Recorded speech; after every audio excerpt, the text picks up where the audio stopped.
SLBC టన్నెల్లోకి ఒక్కసారిగా నీరు ప్రవేశించడం వల్లే అక్కడి నుంచే బయటకు పరుగులు తీసినట్లు ప్రత్యక్ష సాక్షులు తెలిపారు. అందరూ బయటకు పరుగులు తీశారని ప్రమాదం నుంచి బయటపడిన జేఈ శ్రీనివాస్ వెల్లడించారు.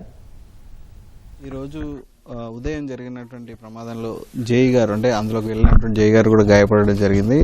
అసలు ఏం జరిగింది అనేది ఆయన అడిగి తెలుసుకుందాం. సార్, మీ పేరేంటి, అసలు ఏం జరిగింది ఉదయం? నా పేరు శశి అండి. షిఫ్ట్ లోపలికి ఎంట్రీ కాగానే సడన్గా వాటర్ వచ్చి మొత్తం ఫ్లడ్ అయ్యింది. ఫ్లడ్ అవుతే కొట్టుకుంటూ వచ్చేసి ఉండే.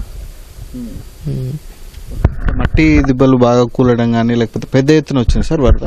ఇంకా అది తెలియదు, నేను వెనక్కి చూసుకోలేదు. అది ఇక సౌండ్ మాత్రమే వచ్చింది, వెనక్కి ఏం జరిగిందో తెలియదు. ఇక అంటే సౌండ్ రాగానే భయపడి వెంటనే మీరు వెనక్కి వచ్చేసారు.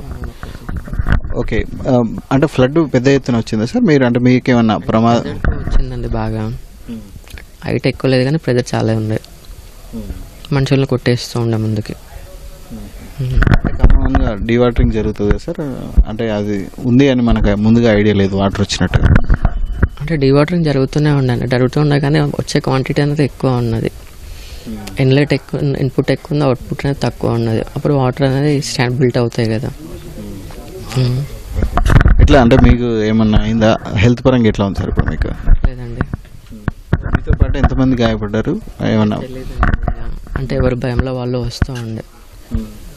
అంటే ఇది అకస్మాత్తుగా జరిగిన ప్రమాదం కానీ మనం భావించవచ్చా, లేకపోతే ఏదైనా అంటే ముందుగా గమనించకపోవటం వల్ల అట్లా ఏమైనా జరిగింది?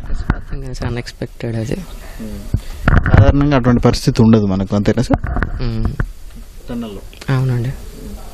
ఎన్ని రోజుల నుంచి వర్క్ స్టార్ట్ చేస్తారు సార్? మీరు ఎన్ని రోజుల నుంచి డ్యూటీకి వెళ్తున్నారు? ఇప్పుడు అది స్టార్ట్ అయ్యి ఆల్మోస్ట్ ఫస్ట్ ఫిబ్రవరి స్టార్టింగ్ నుంచి స్టార్ట్ అయింది సార్. అది అంతకుముందుకు ట్రీట్మెంట్ జరుగుతూ ఉండే. సో అంటే ఏమైనా ప్రమాదానికి కారణం ఏమై ఉంటుంది అనుకుంటున్నారు? మీరు లోపలికి వెళ్ళారు, మీరు ఒకరే అంటే కొంతమంది మాత్రమే లోపలికి వెళ్ళారు, అందరూ వెళ్ళలేదు, సగంలోనే చాలా మంది వచ్చారు. సో ఏమని అనుకుంటున్నారు దానికి కారణం? తెలియదండి, అది అన్ఎక్స్పెక్టెడ్గా అయ్యింది. అది ఏమైందని తెలియదు. ఇప్పుడు ప్రస్తుతం మనకైతే మీకేం ఇబ్బంది లేదు కదా? ఏం లేదండి. ట్రీట్మెంట్ తీసుకున్నారు సార్ మొత్తం? ఏమన్నారు సార్ డాక్టర్లు? ఏం లేదు, నార్మల్ టాబ్లెట్స్ ఇచ్చే తగ్గిపోతుంది అన్నారు. ఇది జై చెప్తున్నారు.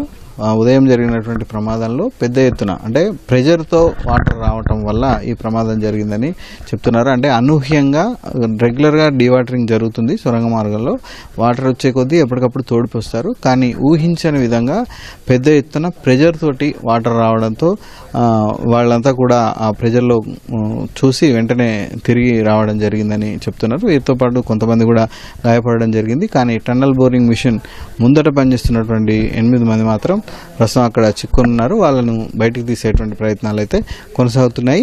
ఈ జేఈ గారు లాగే మిగతా వాళ్ళు అంటే ఒక 3-4 కార్మికులు కూడా గాయపడడం జరిగింది. వాళ్ళకు ట్రీట్మెంట్ ఇచ్చి ఎవరిళ్ళకు వాళ్ళకు పంపించడం జరిగింది. ప్రస్తుతానికి అయితే ప్రమాదం అంటే ప్రాణాపాయ స్థితి ఎవరికి లేదు బయటకు వచ్చిన వాళ్ళకు, కానీ చిక్కుకున్న వాళ్ళ పరిస్థితి మాత్రం ఇప్పటివరకు తెలియట్లేదు. ఇది ఎస్ఎల్బీసీ టన్నల్ వద్ద ఉన్నటువంటి తాజా సమాచారం.